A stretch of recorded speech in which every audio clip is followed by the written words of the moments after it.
بسم اللہ الرحمن الرحیم۔ بہت سارے وظائف آپ لوگوں نے کیے ہوں گے، لیکن ناظرین، آپ کا کام ہے یہ چھوٹی سی دعا پڑھ کر سو جائیں اور صبح سحری کے وقت سے پہلے پہلے دولت آپ کے گھر پہنچ جائے گی۔ دنیا میں شاید ہی کوئی ایسا آدمی ہو جسے دولت کی ضرورت نہ ہو۔ آج کل ہر آدمی چاہتا ہے اس کے پاس جتنی دولت ہو اتنی ہی کم ہے، کیونکہ انسان پہلے اپنی ضرورتیں پوری کرنے کے لیے پیسے کماتا تھا، لیکن اب وہی ضروریات خواہشات میں تبدیل ہو چکی ہیں، اور خواہشات ہیں کہ بڑھتی جا رہی ہیں، اور اگر کوئی بھی خواہش پوری نہ ہو تو آدمی پریشان ہو جاتا ہے۔ پھر وہ پریشانی کو دور کرنے کے لیے کسی بھی طریقے سے پیسے کمانے کے لیے تیار ہو جاتا ہے۔ پھر وہ یہ نہیں دیکھتا کہ وہ حلال کما رہا ہے یا حرام کما رہا ہے، بس وہ یہی سوچتا ہے کہ پیسہ آنا چاہیے چاہے جیسے مرضی۔ تو آج ہم آپ کو ایک ایسی دعا کے بارے میں بتائیں گے جسے رات کو سونے سے پہلے پڑھ لیں تو انشاءاللہ آپ کے پاس دولت کی کمی نہیں آئے گی۔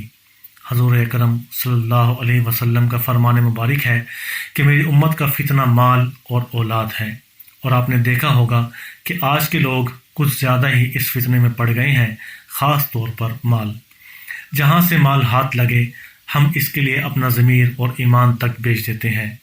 آج کل آٹا نہیں مل رہا، پیٹرول مہنگا ہو گیا ہے، مال بنانے کی یہ ہوس قبر تک ختم نہیں ہوتی، لیکن کوئی یہ نہیں سوچتا کہ قبر میں سوائے کفن کے اور کچھ بھی ساتھ نہیں جاتا۔ ناظرین، ماہ رمضان میں کیا کچھ نہیں کیا جاتا۔ ابھی ماہ رمضان کا مہینہ ہے، وہی لوگ جنہوں میں رمضان میں عبادتیں کرنی ہیں، روزے رکھنے ہیں، اپنے گناہوں کی معافیاں مانگنی ہیں، اور وہی لوگ غریبوں کا خون چوس رہے ہیں۔ تو کیا فائدہ ہو ایسی عبادت کا، ایسے روزے رکھنے کا؟ اللہ پاک ہدایت نصیب فرمائے، اور جو دشمن ہمارے اس ملک کو تباہ و برباد کرنا چاہتے ہیں، اللہ پاک ان کی چالاکیوں اور سازشوں سے ہمیشہ محفوظ رکھے، اور ہمارے محافظوں، ہماری پاک آرمی کی مدد فرمائے۔ ناظرین، اگر آپ لوگ بھی غریب ہیں، بے روزگار ہیں، تنگ دست ہیں، محتاج ہیں، مالی حالت بہت کمزور ہیں، اور چاہتے ہیں کہ کسی طرح سے کوئی ایسے وسائل پیدا ہو جائیں، ایسے اسباب پیدا ہو جائیں جو آپ کو دولت ہی دولت عطا کر دیں، آپ کو رزق عطا کر دیں، جو آپ کے پیسوں کی کمی پورا کر دیں، تو آج کی یہ ویڈیو آپ لوگوں کے لیے بہت اہم ہے۔ ویڈیو پوری دیکھیے گا، انشاءاللہ آپ کے لیے بہت ہی زیادہ فائدہ مند ثابت ہوگی۔ ناظرین، میں آپ لوگوں کو ایک دعا بتا رہا ہوں، اللہم وسع رزقی وسعتہ لا احتاج الی احد من خلقک۔ آپ نے اس دعا کو رات سونے سے پہلے پڑھ لینا ہے۔ کتنی بار پڑھنا ہے؟ آپ نے روزانہ بلا ناغہ باوضو ہو کر رات کو سونے سے پہلے صرف 21 مرتبہ پڑھ لینی ہے۔ انشاءاللہ اللہ پاک کے فضل و کرم سے آپ کی ہر پریشانی ختم ہو جائے گی، اور آپ کے گھر میں اتنی دولت آ جائے گی، اتنا پیسہ آ جائے گا کہ آپ کی جس طرح کی بھی ضروریات ہوں گی، جیسی بھی خواہش ہوں گی، وہ ساری کی ساری پوری ہوتی چلی جائیں گی۔ یہ دعا بہت ہی فضیلتوں والی ہے، بہت ہی پیاری دعا ہے۔ جس نے اس کو پڑھا ہے، اللہ پاک نے ان کے حالات تبدیل کر دیے ہیں۔ ناظرین، 21 مرتبہ پڑھنے کے لیے آپ کو زیادہ سے زیادہ 3 سے 4 منٹ، نہیں تو 5 منٹ لگ جائیں گے۔ اگر 5 منٹ آپ رات سونے سے پہلے اس دعا کو دے دیں تو یقین مانیے آپ آنے والے دن ایسے بدل جائیں گے، آپ کی زندگی میں، آپ کے گھر میں اتنی دولت آ جائے گی، اتنا پیسہ آ جائے گا کہ آپ خود حیران رہ جائیں گے کہ اس دعا نے کتنا اثر کر کے دکھایا ہے۔ ایک مرتبہ حضرت محمد صلی اللہ علیہ وسلم صحابہ کرام رضوان اللہ علیہم اجمعین کے ہمراہ ایک جگہ سے گزر رہے تھے کہ راستے میں ایک بکری کا بچہ کچھ ایسی حالت میں مرا ہوا دکھائی دیا کہ اس کے پورے جسم پر مکھیاں جمع تھی۔ آپ نے صحابہ سے سوال کیا، تم میں سے کون ہے جو بکری کے اس مرے ہوئے بچے کو خریدے گا؟ صحابہ حیران ہوئے اور عرض کی، اے اللہ کے رسول، ہم تو اس مرے ہوئے بکری کے بچے کو بے دام بھی نہ لیں، اور پھر اسے خریدنا تو نرا گھاٹا ہی ہے۔ اس پر آپ نے فرمایا، یاد رکھو، دنیا کے مال کی مثال بھی مرے ہوئے اس بکری کے بچے کی جیسی ہے۔ آخرت کو پس پش ڈال کر دنیا کا مال و متاع بھی نرا گھاٹے کا سودا ہے۔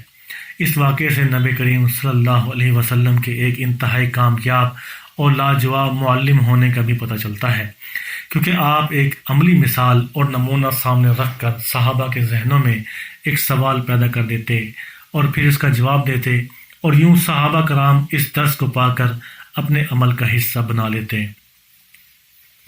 اللہ کے حبیب حضرت محمد صلی اللہ علیہ وسلم 571 عیسوی میں تشریف لائے۔ نبی کریم کی زندگی محیر العقول واقعات سے بھری پڑی ہے۔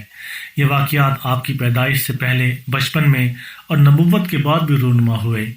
ایسے تمام حیران کن واقعات جو کسی نبی کو نبوت ملنے سے پہلے درپیش آئیں۔ ایسا ہی ایک عجیب واقعہ نبی کریم صلی اللہ علیہ وسلم کے ساتھ حضرت حلیمہ رضی اللہ تعالی عنہا کے گھر ولادت کے چوتھے یا 5ویں سال پیش آیا، جب ان کا سینہ فرشتوں نے چاک کر کے ان کا دل دھویا تھا۔ اسے شک صدر مبارک سینہ چاک کیے جانے کے نام سے یاد کیا جاتا ہے، اور جس کا ذکر حضور صلی اللہ علیہ وسلم نے ایک مجلس میں کیا تھا، جبکہ قبیلہ بنی عامر کے ایک بوڑھے شخص نے حضور صلی اللہ علیہ وسلم سے اپنی ابتدائی زندگی کے حالات سنانے کی خواہش کی تھی۔ آپ صلی اللہ علیہ وسلم نے فرمایا، میرا شیر خواری اور بچپن کا ابتدائی کا زمانہ بنی سعد بن بکر میں گزرا۔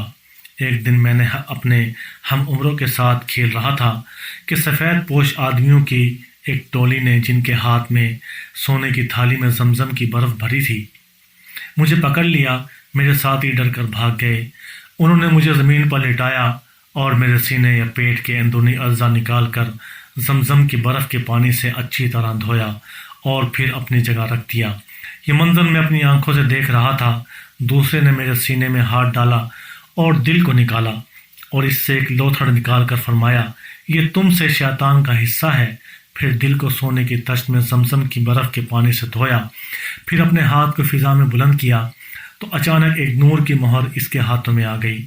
اس نے مہر دل پر لگائی تو وہ نور سے بھر گیا۔ پھر دل کو جوڑ کر اپنے مقام پر رکھ دیا۔ اب تیسرے نے سینے سے ناف تک ہاتھ پھیرا تو زخم مندمل ہو گیا۔ میں اٹھ کھڑا ہوا تو تینوں نے باری باری مجھے گلے لگایا اور میری پیشانی پر بوسہ دیا۔ آپ صلی اللہ علیہ وسلم کے 2 شریک بھائی نے یہ منظر دیکھا تو دوڑ کر اپنے والدین کو اطلاع دی کہ کچھ سفید پوش آدمیوں نے میرے قریشی بھائی کا پیٹ چاک کر دیا ہے۔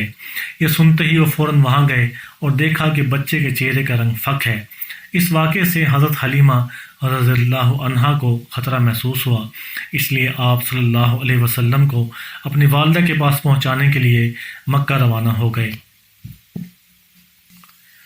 یہ سن کر حضرت آمنہ نے کہا کہ گھبرانے کی کوئی بات نہیں، خدا کی قسم اس پر آسیب کا کوئی اثر نہ ہوگا، بلکہ یہ بچہ تو بڑی شان والا ہے۔ نبی کریم کے لیے صادق اور امین کا خطاب۔